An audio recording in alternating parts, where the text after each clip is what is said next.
But you've received a greater gift, a gift that's greater than what any person can give you. You have received salvation through the Son of God, through Jesus Christ. How are we not then going to turn around and serve? We are called to serve. We are called to serve. The grace and favor of God empowers us to serve. Let's read Matthew. Let's go to Matthew. So if you are in Luke, just go back to chapters, two books, two Gospels, and you end up in Matthew. In Matthew chapter 2, verse 11. They entered the house and saw the child with his mother, Mary, and they bowed down and worshiped him. Then they opened their treasure chest and gave him gifts of gold, frankincense, and myrrh. I'm going to read to you a verse in Romans chapter 12. Romans chapter 12, I'll read this to you. Verse 6 says, in his grace, God has given us different gifts for doing certain things well. So if God has given you the ability to prophesy, speak out with as much faith as God has given you. 7. If your gift is serving others, serve them well. If you are a teacher, teach well. 8. If your gift is to encourage others, be encouraging. If it is giving, give generously. If God has given you leadership ability, take the responsibility seriously. And if you have a gift for showing kindness to others, do it gladly. What does all this show? I sometimes pray over my daughters and I'll say, God bless them that they would be a blessing, right? I don't pray, bless them so they can have a big house, a fancy car. No, I pray and I'll say, God bless them that they would be a blessing. God has given us grace and favor, and this grace and favor is for all people, but God has also given us grace and favor to empower us to serve. The wise men show up to where Jesus is at, and what is some of the first things they do? They bow their knees before Jesus. What is to bow your knees? To bow your knees before the King is to say, I'm here to serve. If you need me, call upon me. I'm here to serve. My dad in Spanish, he used to have this saying. He would often say, el que no vive para servir, no sirve para vivir. If we don't live to serve, then we really aren't living. If there's a people that is called to serve, if we were to look all over Houston, all over Texas, all over the world, and seek out, where is there a group of people that are called to serve, the children of God, those who have received the gift of salvation through Jesus Christ, should raise their hand and say, here I am, ready to serve. Right? Here I am, ready to serve. They had gifts and they gave the gifts. You and I have gifts. God has given us certain gifts, certain talents, certain abilities, and it's not so that we would hoard it, it's that we too would learn to give and to serve.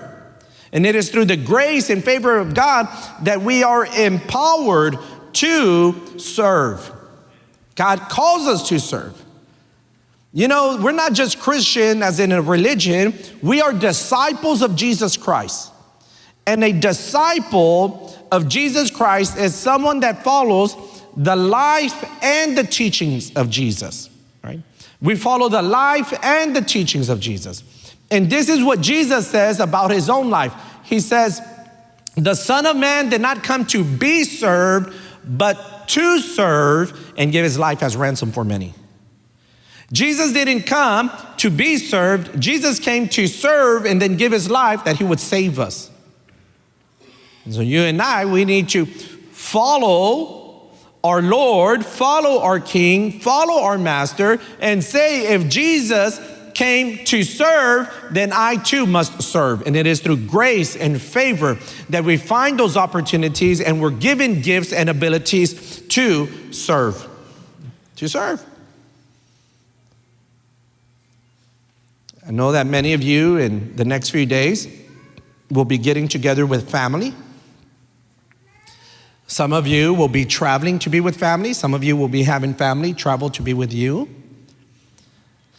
Some of you, you're going to see your primo. You haven't seen him in a long time. The one that still owes you $200 from last year.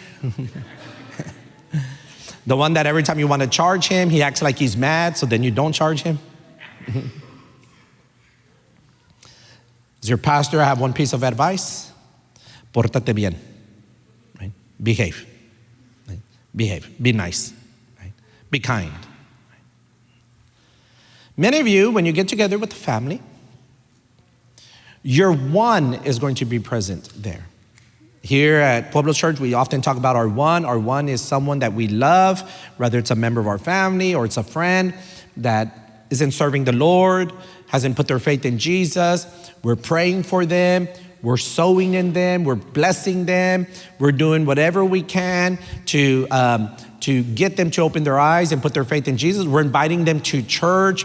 We're trying to live a certain way around them and give testimony of how good God is because we want them to put their faith in Jesus. We should all have a one. You know, like the Bible, Jesus talks about the shepherd that leaves the 99 to seek the one lost sheep. You know, that's our one. And and your one is going to be present. And I want to put you, I mean, I love Christmas. I love everything about Christmas. I love the lights. I love the decorations. I love the gifts. I'm a medium large. No, I'm just kidding. And, I love it all. I love it all about Christmas. But I want to challenge you that when you're together in those environments, whether it's with friends or it's with families or with coworkers, and you're looking at your one, take a pause for a minute. Look at your one and then ask God, how can I better serve my one 2025? How can I better serve my one in 2025? What can I do to draw them closer to you, not just by preaching, but by serving, by letting them know, like, hey, I care. Maybe I need to text them more. Maybe I need to call them more. Maybe I need to share some of my resources. I don't know. Ask God to guide you because God's grace and God's favor empowers us to serve. Allow yourself to serve. Raise your hand and say, here I am. One day, the religious leaders of the day came to Jesus and they asked Jesus, who's our neighbor? And Jesus told them this story. In the history of the Jewish people, of the Hebrew people, if you read the Old Testament, after King Solomon, the kingdom was divided into two groups. There was the kingdom of Judah and then the kingdom of Israel. And as the kingdom of Judah and the kingdom of Israel began to slip into idolatry, that means putting other gods before God or worshiping other gods or putting other things before God, God began to discipline them by allowing foreign countries to come, attack them, conquer them, and then take out the best. Like the Babylonians showed up and they took away with them the best. They took away like the princes and the princes, the sons of the royalty and the sons of the priests, and they would take away the best. And over time, there was a remnant. Remnant means a little bit. There was a few people left in Israel, and in their despair, they began to intermingle with the other nations around them. They began to intermarry with the other nations around them, and they began to fall into idolatry. So they have this belief in Jehovah, in the Lord, in God. At the same time, they were beginning to delve into worshiping the gods of the nations, the peoples that surrounded them. And so when God began to release the Israelites from captivity, and they began to return to help rebuild the wall, help rebuild the temple, the Samaritans, who were the ones that were left, they had intermingled with others, would come and say, Primo, let us help you, cuz, let us help. And the Israelites were like, nah, man, get away from us. You guys are unclean. And this caused much division. So in the days of Jesus, the Jews and the Samaritans, they hated each other. I don't know how true it is, but I remember many years ago reading that they say that like if a Jewish man was walking and a Samaritan was walking toward him, he would spit across the street and walk the other way. I don't know how true that is, but I remember reading that many years ago. Jesus says that there was this man, and the man got beaten up and robbed, and they left him for dead. They just left him there. And the priest, the pastor, was passing by but said, oh, I didn't get to preach yesterday. I need to work on my message. I'll get to that later, and walked right by. I was at 8 a.m. worship here in front, and it just so happened I was looking right at one of our guitarists whenever I saw, bing, one of his guitar strings burst, right? And so the Levite, right, who would be like one of the musicians in the church, he was coming by and saw the man there, but was like, I got to change my guitar string. Service starts early, right? And he walked right by.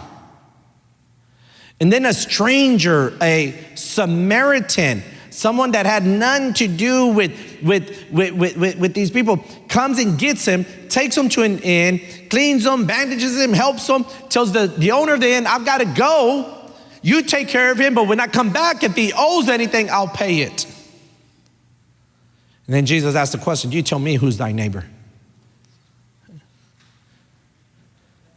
You know what Jesus was saying was like, look at this guy who really didn't even have faith. He's serving.